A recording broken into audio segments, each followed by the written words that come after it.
From the Global Times, I am Mulan. Welcome to the GT Podcast with Mulan, a one-stop shop for the Global Times take on top China and global news. On today's podcast, China continues a busy diplomatic agenda this week, with visits by foreign leaders including French President Emmanuel Macron. What's the significance? An interview with the leader of a U.S. anti-war organization. Why does he protest against Tsai Ing-wen's stopover in the U.S.? Meanwhile, former Taiwan regional leader Ying-jeou's visit to the mainland highlights the same cultural roots that can help promote cross-strait relations. China's economic recovery continues to pick up pace, while the West faces a slowdown and rising financial and banking risks. Finally, Chinese master architect Wang Shu talks about how he combines construction and nature, modernity and tradition, all for the people. More foreign leaders are visiting China as the country continues on a busy diplomatic schedule following the annual two sessions in March. This week, French President Emmanuel Macron and European Commission President Ursula von der Leyen visited Beijing. This comes after Spanish Prime Minister Pedro Sanchez's visits to China last week and will likely be followed by a visit by German Foreign Minister Annalena Baerbock. The intense China-EU interactions highlighted a consensus shared by China and the EU that the two sides should enhance substantial in-person communication and exchanges to promote mutual understanding amid vast changes in the international landscape, observers said. During the visit, Macron and von der Leyen met with Chinese leaders and mapped out the future development of bilateral relations, deepened China-France and China-EU cooperation in various fields, and had in-depth exchange of views on major international and regional hotspot issues. Fu Cong, head of the Chinese mission to the EU, told the Global Times, "These important visits, first of all, demonstrate the great importance the European countries and EU institutions attach to their relations with China, as they see China as an important player on global issues." He said, "I believe these interactions will inject a strong impetus into China-Europe relations and provide clear guidance for our future cooperation."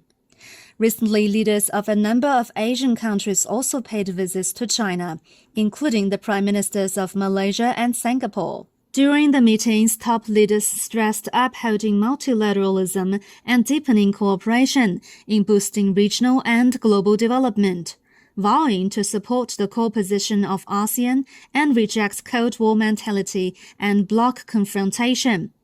Japan's Foreign Minister Yoshimasa Hayashi also recently visited China. His visit comes at a crucial juncture when bilateral ties have spiraled down to the most severe situation in 5 decades.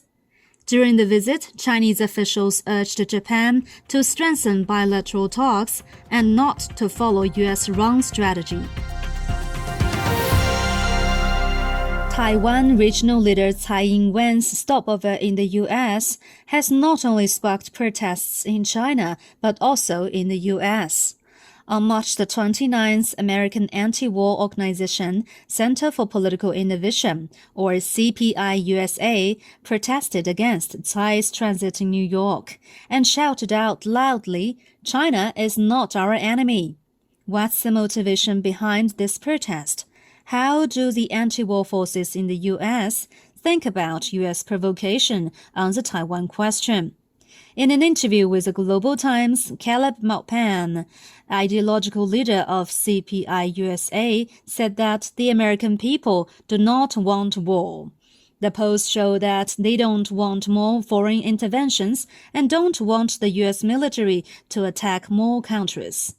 American officials are hosting Tsai Ing-wen and essentially working with her to promote war against Beijing. She came to the U.S. to beg for more weapons, more provocation, and more support to antagonize the people on the Chinese mainland. As patriotic Americans who love their country and want to make life better, it is necessary to oppose this.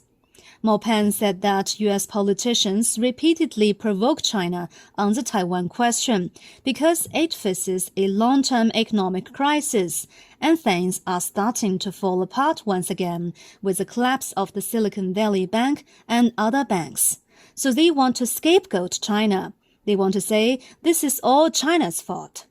He said he desperately hopes that confrontation does not happen.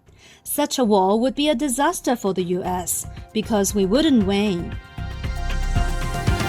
While Tsai's stopover in the U.S. drew so much protest, former Taiwan regional leader Ying-jeou's visit to the mainland drew widespread applause. The visit is being hailed as highlighting the same cultural roots that can help promote cross-strait exchanges. My years-long dream has come true, he said emotionally when he arrived at his grandfather's tomb. During the Qingming festival, which fell on Wednesday, people on both sides of the Taiwan Straits paid tribute to their ancestors or their deceased family members on this day. It is a folk custom of the Chinese nation that has been passed on for more than 2,500 years and demonstrates that the Chinese mainland and Taiwan share the same cultural roots. Despite some disruptions, these cultural roots have built a solid foundation for understanding and communication between the two sides. It demonstrates the fact that both sides belong to a big family that no one can separate. For months, China's swift economic recovery has been making headlines around the world, often portrayed as the only bright spot across a slowing global economy. But what does such a recovery look like? What does it mean for global investors? A growing number of recent signs suggest that the pace of the recovery in the world's second-largest economy is faster than many have expected. In March, the PMI, a gauge of factory activity, beat some economists' forecasts and reached 51.9, well within expansion territory. What's more, the PMI reading for the non-manufacturing sector jumped to 58.2. And things may be just getting started, as Chinese governments at all levels are moving swiftly to further support their economic rebound with concrete measures such as tax and fee reductions and other supports for businesses. As advanced economies like the US and the Eurozone face slowdowns and the risk of financial and banking crisis, China has become the best safe haven for global businesses. And global investors shouldn't miss out because of the US decoupling rhetoric.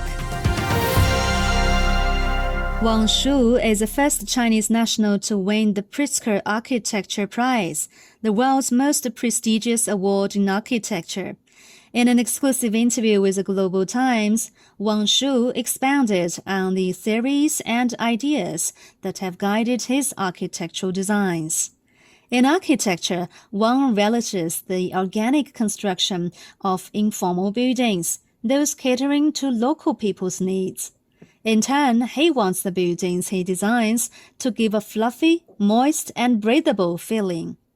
For Wang, in traditional Chinese architecture, the protection of nature, land, and vegetation is above all other missions, as he believes that city structures are subordinate to the natural consistency of mountains and rivers.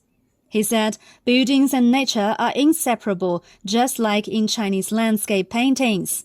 Such a value placed on a nature-infused lifestyle is deeply rooted in the Chinese history of architecture. That's all for this edition of the GT Podcast with Mulan.